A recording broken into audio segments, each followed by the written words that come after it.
வணக்கம் மக்களே, welcome to our YouTube channel. படத்துக்கு போகலாமா? இன்னைக்கு நம்ம திரை விமர்சன வீடியோவில் பார்க்க போகிற படம் இளங்கோ ராம் டைரக்ஷனில் வைபவ், சுனில், நிஹாரிகா, சாந்தினி மற்றும் பலர் நடித்து ரீசெண்டாக தேட்டர்ஸில் வெளியே இருக்கிற பெருசு படத்தை தான் நம்ம ரிவ்யூவில் பார்க்க போகிறோம்.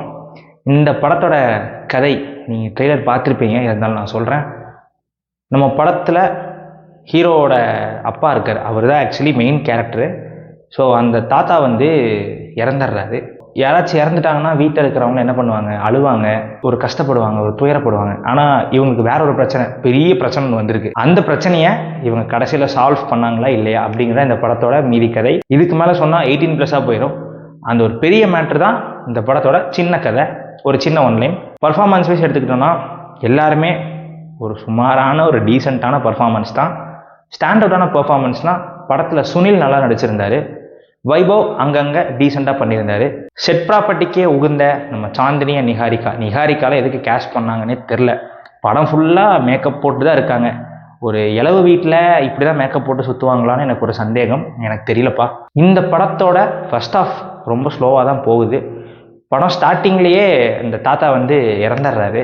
அங்கேருந்தே படத்தோட அந்த காமெடி, அந்த அடல்ட் காமெடி சீன்ஸ்லாம் ஸ்டார்ட் ஆகுது. இவங்க இந்த அடல்ட் காமெடி ஜானருக்கு உகந்த ஒன்லைனர்ஸை ரைட்டிங் வைஸ் கொண்டு வந்துட்டாங்க, ஆனால் எக்ஸிக்யூஷனில் கோட்டை விட்டுட்டாங்க. நிறைய இடத்துல நமக்கு போர் தான் அடிக்குது.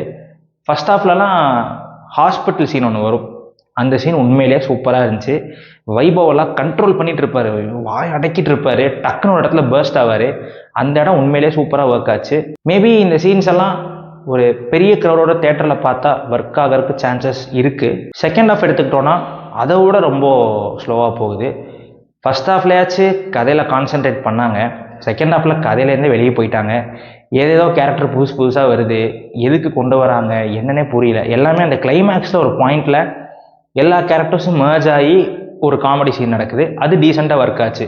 ஸோ அந்த ஒரு சீனுக்காக இவ்வளோ ஒரு போராட்டமா அப்படிங்கிற லெவலுக்கு நம்மளை யோசிக்க வைக்கிறாங்க. ஆக்சுவலி இந்த படம் டென்டிகோ அப்படின்னு சொல்லிட்டு ஒரு ஷார்ட் ஃபிலிமோட தழுவல் தான்.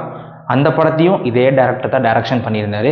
அந்த படம் நிறைய அவார்ட்ஸ் எல்லாம் வாங்கிருச்சுன்னு சொல்லிட்டு நான் பார்த்தேன். இந்த ஷார்ட் ஃபிலிமை ஒரு ஃபீச்சர் ஃபிலிமாக எடுக்கணும்னா ஸ்க்ரீன் பிளேல இன்னுமே ஒர்க் பண்ணியிருந்துருக்கணும். அதுவும் இல்லாமல் இந்த படம் 2.25 மணி நேரம் ஓடுது. இவ்வளோ ஸ்ட்ரெச்சாக இந்த படத்தை எடுக்கணும்னு அவசியமே இல்லை.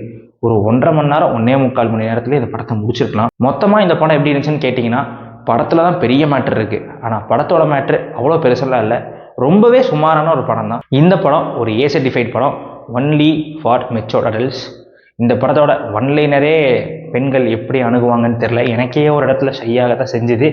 ஸோ இந்த படம் குழந்தைகளுக்கான படம் மட்டும் கிடையவே கிடையாது.